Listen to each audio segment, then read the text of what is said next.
Pope Francis sending shockwaves across the globe this week, calling for dramatic action to combat climate change, becoming the very first pope in history to issue a top-level Catholic teaching on the subject of the environment. Now, in his 192-page encyclical, Pope Francis saying that human activity is responsible for warming the planet, also calling for dramatic action to protect those who will be hardest hit by rising temperatures of the world's poor. President Obama among the many Democrats to welcome the Pope's foray into climate change politics, with not quite as much excitement across the aisle. I hope I'm not going to get castigated for saying this by my priest back home, but I don't get economic policy from my bishops or my cardinals or from my pope.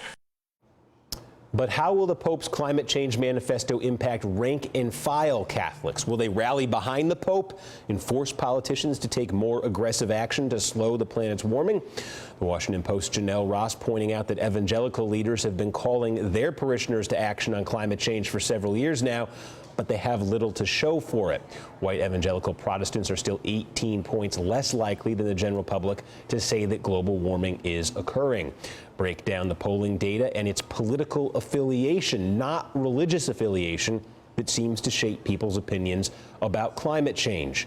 So what impact will the Pope have on the rank and file members of the Catholic Church? Will he have any impact? Joining me now, Sister Simone Campbell, Executive Director of Network, which lobbies on issues of Catholic social justice. Sister, thank you for joining us.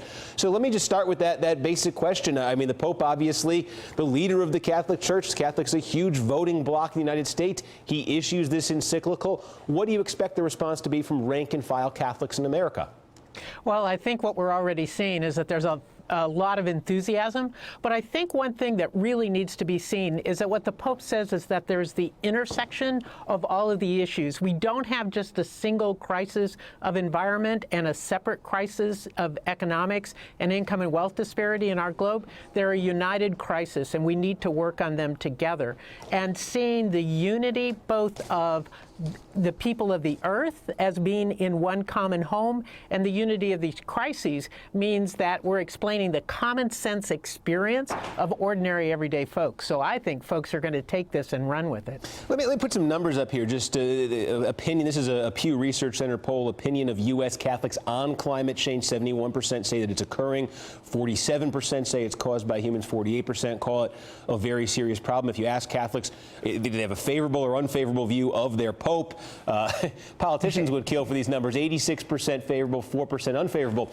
The one thing I wonder about there, Sister, is we were just saying that political science research we cited in the intro says how much political affiliation, party affiliation, ideology drives people's opinions of things. Is there a risk here for the Pope at all on this issue, and maybe if he speaks out on other issues, in making himself seem like a political figure, maybe a character of the left, a figure of the left, and then conservatives and Republicans in the Catholic Church will say, no, I'm not so sure about this guy because he's saying things I disagree with?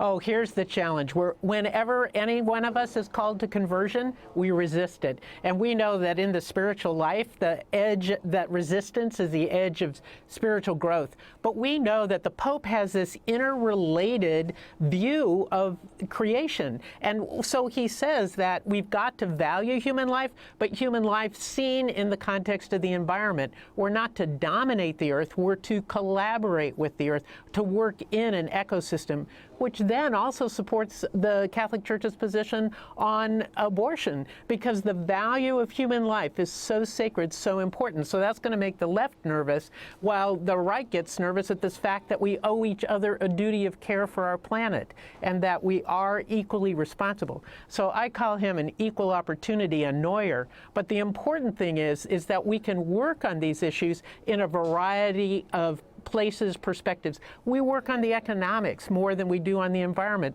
But what the Pope says is because we work on the economics, we're healing the rift in our society, like we were talking about in Charleston. That's really important, and it heals our environment also. It's a both and, not an either or. All right, Sister Simone Campbell, thank you for coming on this morning. Appreciate that.